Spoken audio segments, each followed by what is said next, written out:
What is going on, guys? Welcome back to the channel. Now today I am going to be talking to you guys about how you can register your business in auto supply stores such as AutoZone, O'Reilly's, Advanced Auto, places like that. I haven't been asked this question. I just released a video that you guys saw about what tools to bring with you in the mobile mechanic business. Now this video is how to register your tax ID number with these businesses so you can get discounts on parts like these, avoid sales tax and stuff like that. Well, we'll just get more into the video coming up.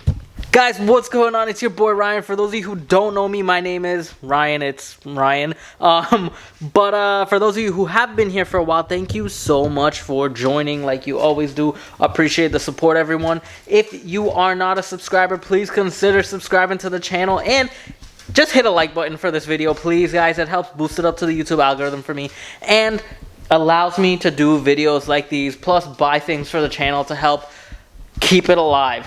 Anyway, is that a mango? It's a random mango in my toolbox. Okay, whatever. So anyway, I'm just gonna put this mango right over here. Anyway, what we are going to talk about today is, the lighting is not even good there. There you go. What we're going to talk about today, guys, is how you can register your business with Advanced Auto, AutoZone, O'Reilly, so on and so forth, wherever it is that you buy tools, parts, stuff like that. So, first things first, register your mobile mechanic business with the state, wherever you're at. It's not that hard. It's like $100 to register. You can get an accountant to do it for you, but they usually charge an arm and a leg. It's really not that hard. There are YouTube videos that literally teach you step by step how to register your business and then obtain your tax ID number and whatever else. After all that's said and done, obviously print out your documentation, keep it in a folder, file it away. Next you want to do is go down to your local auto parts store. Hey guys, I want to open a commercial account with y'all. I got a business. What paperwork do I need? They'll give you the paperwork to fill out. Fill out your tax exemption number. Fill out the name of the business, blah, blah, blah, whatever else it asks. Give it back to them. They'll set you up in the account. Now, whenever you go to buy parts, you will get a discount and you will get no taxes. Hold off on the taxes part. Don't jump so high and mighty all right now. Basically, the discount is you'll get a little discount. As you continue to buy more with them, your discount grows. And then you get better prices on parts. Then you can charge a customer what you want for that part. Obviously, you don't want to rip them off, but let's say the auto parts store has a set of brakes for $70 and you get it for $35 or $20. You can charge them $70 for those brakes if you want. You can cut them a little break and charge them $30, $40, $50. You have the power to charge what you want. You can even charge them over $70 if you want. I never did that. I thought that was messed up, and I never even charged them $70 for it because I know they would probably want to price the parts out themselves. So when they see, hey, Advanced Auto is charging me $70 and Ryan's charging me $60, I'm saving $10 going with Ryan, and I'm still making money on top of it. Let's just go with Ryan. And that saved everything right then and there. So it was a win-win for both of us because they're still saving money on the parts. Even though it's $10, they're still saving something, and to them it looks like a lot. And for me, I'm still making something on the part as well. Which rightfully so, because I'm the one going after getting the parts. I'm taking the time out of my day to find these parts, and it's a little hassle when it comes to parts. I'm also saving the customer from going through the hassle of getting the parts themselves because, one, if they pick up the wrong part, now it's up to me to go find the right part, wasting more of my time, wasting their time, everyone's time's being wasted. It's just a hassle. So usually I like getting the parts myself, saves them time, gets it right to the job. Boom, done, everything's done, tidied up and gone. Second of all, sales tax. You're avoiding the sales tax when you buy the part. So let's say the part is, okay, the Advanced Auto is charging you $20 for the brakes.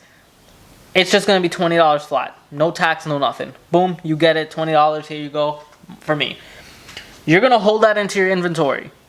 Customer comes, hey, I need brakes for a 2000 Nissan Altima. Can you do it? Oh, I got it right here. I'm going to charge you, okay, I'll charge you $35 for the brakes. Okay, cool. Plus tax.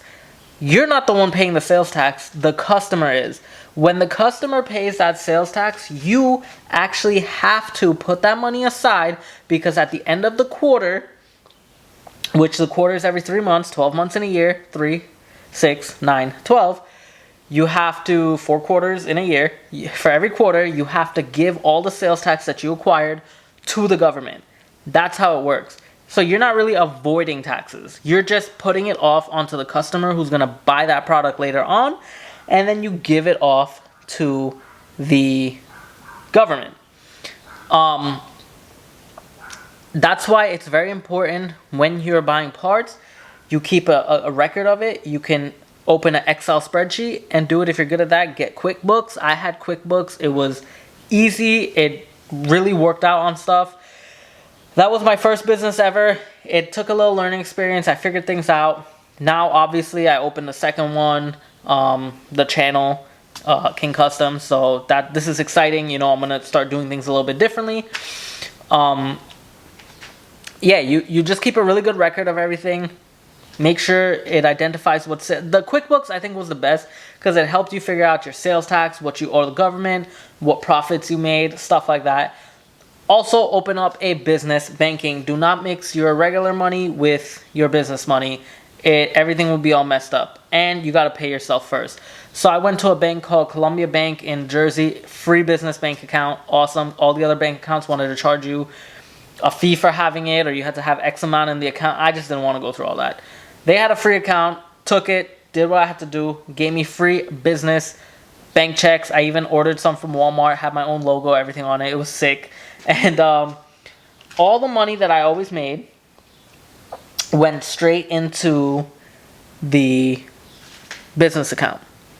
Whether it be cash, whether it be checks, all of that went straight into the business account. Then, at the end of every week, Friday, I would cut myself a check, like a paycheck, and it was always the same paycheck. If it was $800 a week or $1,000 a week, I think it was $1,000 a week I used to pay myself. Bam, and I would pull that out and pay myself. Always pay yourself first. Keep a record of your pay stubs and everything. That all goes into taxes at the end of the year. When it comes to businesses, everything has to be recorded and you have to open it. Now, we're talking specifically for an automotive business, for you guys with mobile mechanic. Even if it's a shop, keep records of whatever it is that you're doing. All the parts that you buy, all the chemicals that you buy, everything that you purchase for the shop or the business, keep a record of. Because also at the end of the year, you're going to have to write off your expenses, i.e. brake fluid, i.e. brake cleaner, i.e. PB blaster, tools, uniforms, boots, the electric bill, whatever it is that you needed to keep the overhead running, the business up and going, you're going to write off. Even if it was light bulbs that you just stored away, write off. You needed to buy gas, keep a record of all your gas, write off. The depreciation of your vehicle, write off.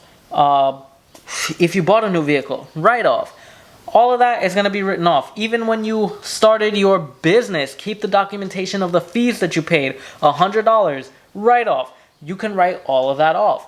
Now, I am not a legal advisor. I'm not an accountant. I'm not one of those people. But from my experience of what I've done and started the business, and then my cousins who are actual accountants have helped me and stuff like that, I kind of got the gist of everything. Now, obviously, talk to your accountant. Talk to whoever it is going to do your business for you, who is going to help you with all that stuff. Talk to them. Get the legal advice you need from them.